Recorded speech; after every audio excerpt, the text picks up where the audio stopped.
Hi, this is Paul, and this is Rough Draft for Sunday. Now, this is a little different from what you're usually used to. I'm actually on a sofa. I don't have the whole sofa, so you can sort of see the whole Vervaeke thing happening here. As I mentioned before, I had a quick trip to Salt Lake City for some church business, and that's completed. I was hoping to do this actually in the airport, but the airport had way too much ambient noise, and so I came home and spent some time with my wife. She decided to go to bed early, so it's like, oh, I can probably actually pull this off. Might even make 2 videos. We'll see.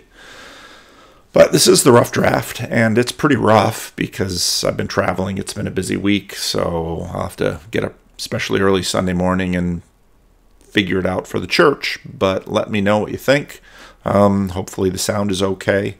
We'll see how this goes. I've sort of got some equipment that I use for travel and patch things together, and yeah, this is what you get this week, and the sound levels are all wrong. So I'm going to have to figure that out. Still too high. Okay, maybe, how about that? That looks good. Okay. Inspirational stories. I know many of you have been watching the Ukraine drama and watching the Ukrainian President Zelensky. Hadn't left the country, putting himself on the line, inspiring his people to fight. We love a David and Goliath story. And could a combination of personal sacrifice, courage, and soft power defeat the Russians? Or will the Russians just finally encircle the cities and pound them into submission? A lot of people are really thrilled and inspired by this now, but I have concerns that this, like many such stories, as days and weeks past, it will lose its charm, and he might in fact lose his life. Nationalism is a spirit, and it's one of the most potent spirits of the age. It energizes the world on many occasions and drives nations to war. It emerged in the modern period and in some ways has sort of taken over for what religion used to be. That isn't to say that kingdoms and other principalities don't certainly govern our lives, but this powerful spirit has driven wars for the last few centuries. Now, we call in God's help to do what seems obviously right in the world, and so many Americans are watching this on TV and wondering, why don't we do more, or maybe we shouldn't get involved. Americans are probably all over the place, but we're watching and thinking, well, surely, and I'm sure in church on Sunday we'll pray for peace, and we'll ask that the Russians will back out of that country, and they should really put it back the way they found it, but that's not going to happen. But we obviously call on God's help to do what's obviously right in the world. How can we stand by while the Ukrainians suffer or others are suffering on different yokes of oppression? Surely if we liberate them, then democracies will break out and there'll be justice. We've had adventures in nation building for quite a while. How well does it work? You can look at Afghanistan, Iraq, Vietnam, and in fact, many other places. We've been talking about the fact that the Gospel of John is different from the other Gospels in the way that it tells the stories. The pacing and structure of the stories is different.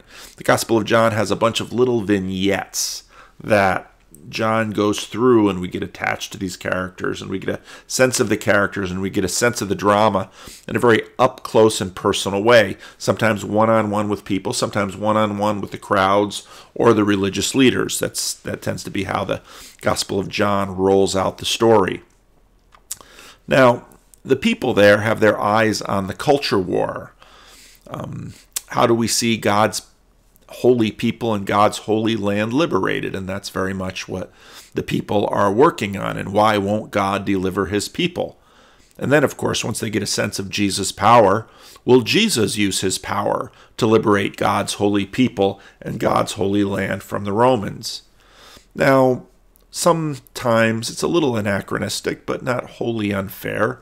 In many ways, the first century Jewish culture war was about first century Jewish nationalism. It's difficult for people to understand Jesus because he doesn't fit well into their larger nationalist vision. They want Jesus to liberate Israel from her oppressors, not unlike perhaps Moses liberated the slaves, the Hebrew slaves, from Egypt. They really want to be for Jews, for Jesus to use his power. To be for the Jews means to be against the Romans. To be godly means to line up with the religious establishment. Since the 1960s, though, we've sort of reversed that, and establishments are now the enemy, and plucky upstart hero individuals, sort of like we see Zelensky as sort of the model for a hero. This week we're in John 11. Now a man named Lazarus was sick, and he was from Bethany, the village of Mary and her sister Martha. This Mary, whose brother Lazarus now lay sick, was the same one who poured perfume on the Lord and wiped his feet with her hair. So the sisters sent word to Jesus, "The Lord, the one that you love, is sick." Jesus is a healer. Jesus is their friend. When Jesus hears that, surely he'll hurry back and heal his sick friend. That's what friends do. Friends rush in and save their other friends from all sorts of calamities and bad things. However, they have implicitly put Jesus in a box, partly on account of their friendship with him. Surely he's like other friends. When he heard this, Jesus said, "This sickness will not end in death. No, it is for God's glory, so that God's Son may be glorified through it." I'm getting uncomfortable here. I'm going to move my arrangement a little bit. I don't have my buttons. Don't have all my little skills in my usual little studio. When he heard this, Jesus said, "This sickness will not end in death. No, it is for God's glory, that God's Son may be glorified through it." Now you notice this isn't such a different answer than was given with respect to why was the man born blind, the story that we talked about last week. Now Jesus loved Martha and his sister, and her sister, and Lazarus. And that's emphasized again and again through the story. Jesus' actions are not because he doesn't love them. And you might think, well, if he loved them, won't he keep them from suffering? So when he heard that Lazarus was sick, he stayed where he was for 2 more days. And again, that seems like a very strange way to express love. And then he said to his disciples, "Let us go back to Judea." Now, Jesus intentionally delays so that Lazarus will die. And again, we think, well, this is a very strange way to love your friend. You're going to let your friend die. Jesus knows what he's doing, but he is very much going to let his friend suffer. "But Rabbi," they said, "a short while ago the Jews there tried to stone you, and yet you are going back?" Jesus answered, "Are there not 12 hours of daylight? Anyone who walks in daytime will not stumble, for they see by this world's light. It is when a person walks at night that they stumble, for they have no light."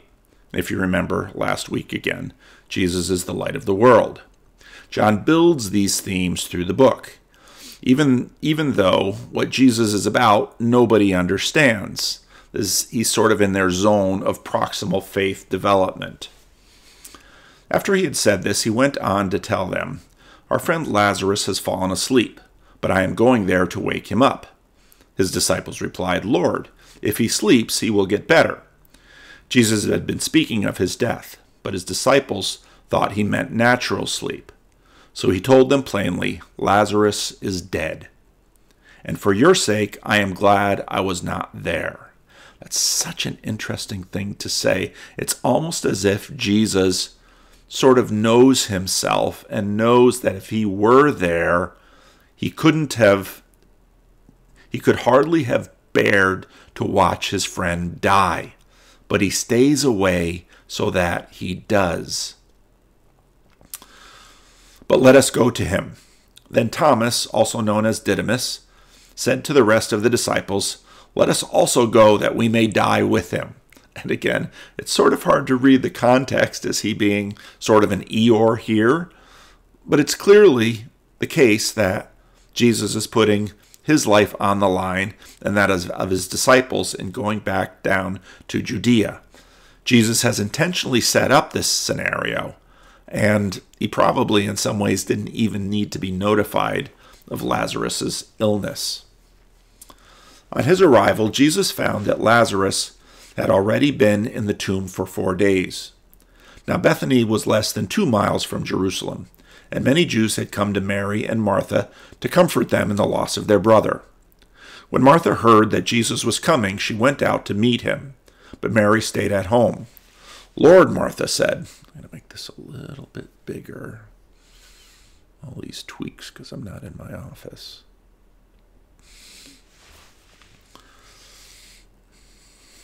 Martha said to Jesus, if you had been here, my brother would not have died. But I know that even now, God will give you whatever you ask. Now, Martha often doesn't get very good billing compared to her sister Mary, but it's a pretty dramatic thing she just said. Jesus said to her, your brother will rise again. Martha answered, I know he will rise again in the resurrection at the last day. Jesus said to her, I am the resurrection and the life. The one who trusts in me will live, even though they die. And whoever lives by trusting in me will never die. Do you believe this? Yes, Lord, she replied. I believe that you are the Messiah, the Son of God, who has come into the world. She didn't really answer the question. Does she believe? Is she holding out hope? After she had said this, she went back and called her sister Mary aside. The teacher is here, she said, and is asking for you. When Mary heard this, she got up quickly and went to him. Now Jesus had not entered the village, but was still at the place where Martha had met him. When the Jews who had been with Mary in the house, comforting her, noticed how quickly she got up and went out, they followed her, supposing she was going to the tomb to mourn there. When Mary reached the place where Jesus was and saw him, she fell at his feet and said, Lord, if you had been here, my brother would not have died. Compare Mary and Martha here. Martha seems, again, the more practical, the one busy with many things. Mary's the one who has her heart on her sleeve. When Jesus saw her weeping, and the Jews who had also come along with her also weeping, he was deeply moved in spirit and troubled. Now, that translation of the Greek is a little soft. It is a deep disturbance, almost an anger. And in fact, when he weeps, it's much more of a lament that we'll see from Jesus. He's deeply moved by his friends. He loves Mary. He loves Martha. He has intentionally put them in this pain so that a greater glory may be revealed. Where have you laid him? He asked. Come and see, Lord. Notice, come and see. Come and see, Lord, they replied. Jesus wept. And again, this sounds like just a little tear, but the Greek is quite a bit more dramatic in terms of he joins in many ways in the weeping and lamenting for the death of Lazarus, even though he knows exactly what he's going to do. When the Jews said, see how he loved him, they all understood. But some of them said, could not he who opened the eyes of the blind man have kept this man from dying? Right here is one of the hardest lessons for Christians to learn. How can Jesus love us and still allow us to suffer and die? Does Jesus love us? He certainly loved Mary, Martha, and Lazarus. When does he allow then why does he allow our suffering and our death? He clearly does. For our good and for his glory seems to be the answer. But those are still tough things for us to believe. Jesus, once more deeply moved, almost angry, comes to the tomb. It was a cave with a stone laid across the entrance. Take away the stone, he said. But Lord, said Martha, again the practical one, the sister of the dead man. By this time there's a bad odor. The Jewish law, because of course finding and ascertaining death was a difficult thing, 3 days was the official limit. If you were dead for 3 days, you were dead. Then Jesus said, "Did I not tell you that if you believe, you will see the glory of God?" So they took away the stone. Then Jesus looked up and said, "Father, I thank you that you have heard me. I knew that you always hear me, but I said this for the benefit of the people standing here, that they may believe that you sent me." When he had said this, Jesus called in a loud voice, "Lazarus, come out." The dead man came out, his hands and feet wrapped with strips of linen and a cloth around his face. Jesus said to them, "Take off the grave clothes and let him go." This must have been something that completely tore open the imaginative world of the people who saw it. How do you see this and comprehend it and not have it change your life? Where do you go with this? What do you do with this? Unlike, remember, the miracle at Cana, which was happened very quietly, bit by bit by bit, Jesus shows them who he is, and he knows exactly where this will lead. No government in the world can allow this kind of power to stand, because it unseats the power of the sword by which they derive their power. Therefore, many of the Jews who had come to visit Mary and had seen what Jesus did believed in him. But some of them went to the Pharisees and told them what Jesus had done. Then the chief priests and the Pharisees called a meeting of the Sanhedrin. "What are we accomplishing?" they asked. "Here is this man performing many signs. If we let him go on like this, everyone will believe in him, and then the Romans will come and take away both our temple and our nation." This is their concern. It's an understandable concern for public leaders, but they also very clearly understand the threat that Jesus is to the status quo.